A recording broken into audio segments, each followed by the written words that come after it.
Welcome to another edition of Riding Home here on Dog Post. Dean Legge, joined by Matt DeBary. And Matt, Georgia had a huge recruiting weekend, and we're going to talk about that in a second. But more than anything, we're sitting here looking at the end of the 2019 cycle. There's not a lot of spots left, maybe three. I kind of doubt four, so it's going to either be two or three. Where does Georgia go, and what's their sort of momentum right now? Yeah, they pretty much two or three spots left, like you said. And Dean, I think one spot absolutely has to go to a tight end. I think at first they were just going to sign one, Rylan Godey out of Kennesaw, but with the departures of Isaac Nada, Luke Ford, and the fact that Rylan's coming off an injury, another tight end is absolutely needed in this class. And the guy they're going after right now is Brett Seether. I think I said that last name right. He's a three-star tight end from the Tampa area. Visited Georgia officially last weekend. He was at Alabama this weekend. He's definitely a guy to look out for. His recruitment kind of took off in December, and he's the guy that Georgia really needs in this class now. Obviously, they need to take a second tight end, and he's the guy there.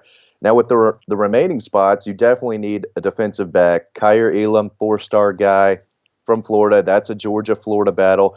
And then Nick Cross is still a name that's, being talked about in Georgia recruiting circles, committed to Florida State. He's from the Maryland area.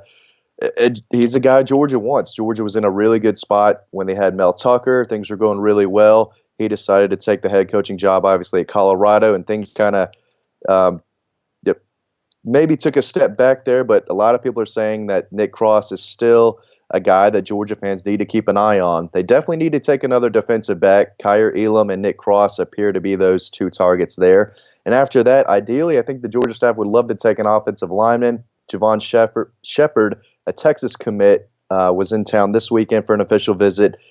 I think it's going to be either him or no offensive lineman in this class. So spots are tight. They definitely need a tight end. They need a defensive back and possibly another offensive lineman or a weapon on offense, whether it's a receiver or running back. So still, plenty of opportunity for Georgia to finish this class strong. I think they will, but it'll be interesting to see who they close with.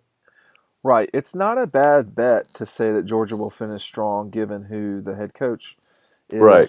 is in Athens and his track record. But let's talk about Elum for a second. That's going to be a tough one for Georgia to pull out. I mean, if you look at the situation there and going head up against the Gators, where does that one stand right now? Yeah, that one's definitely tough. He is a kid from Florida. He's got ties to the University of Florida. I think his cousin played there, Matt Elum. So there is some connection there.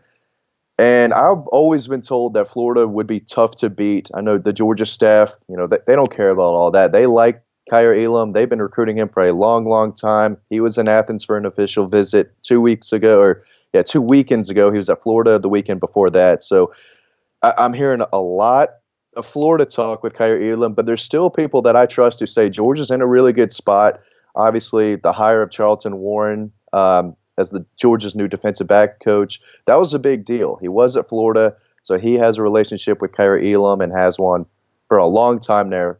So that definitely helped Georgia in their chances of landing Elum. Still hearing a little bit more Florida talk with him. They hired a new defensive back coach, Torian Gray, and sources say that was a really good hire. Obviously, Elum and his family liked the Gray hire. But yeah, it's going to be close. I'm hearing a little bit of both, but my gut right now is saying that Florida is still the team to beat, and I think they'll land him. But still, a week and a half left. So much can change. Kirby and Dan Mullen still have their in-home visit with Elum left, so it's not over. Still hearing a little bit of Georgia, but I'm hearing mostly Florida right now with Kyriq Elum, the four-star cornerback.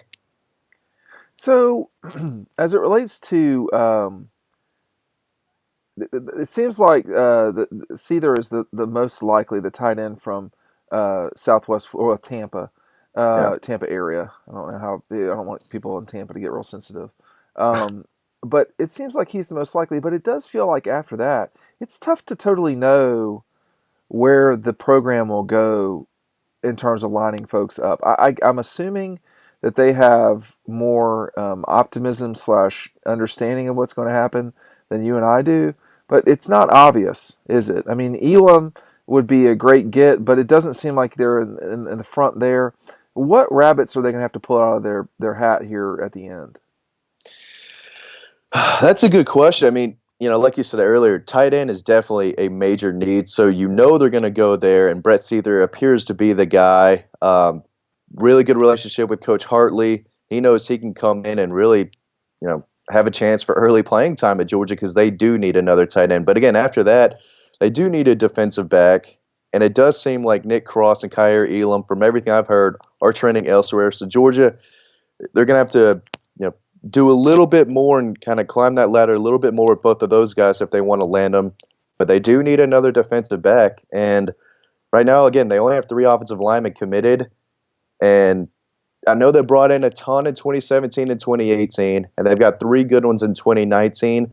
Obviously, they'd love to take one more, but I'm not so sure they will. If Javon Shepard wants to jump on board, I do think he has a spot. If he doesn't, I think they'll just take those 3. But you're right. After Brett Seether, it does get a little foggy on who they want the most, what position they want to bring in. Again, numbers are tight, but Kyriq Elum is definitely a guy, and Nick Cross, that they've been recruiting ever since the fall. So those are definitely guys that Georgia would like to add. We'll see. It's going to be an interesting last week and a half, though. That's one way to put it.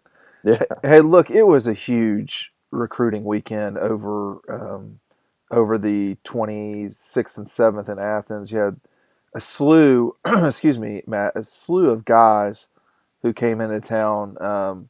Shepard, as we talked about, was in town. Zach Evans, a couple of these kids are 5-star guys. Zach Evans, Marshawn Lloyd, both 5-star running backs. Keely Ringo was in town, a 5-star corner. Dwayne Alec,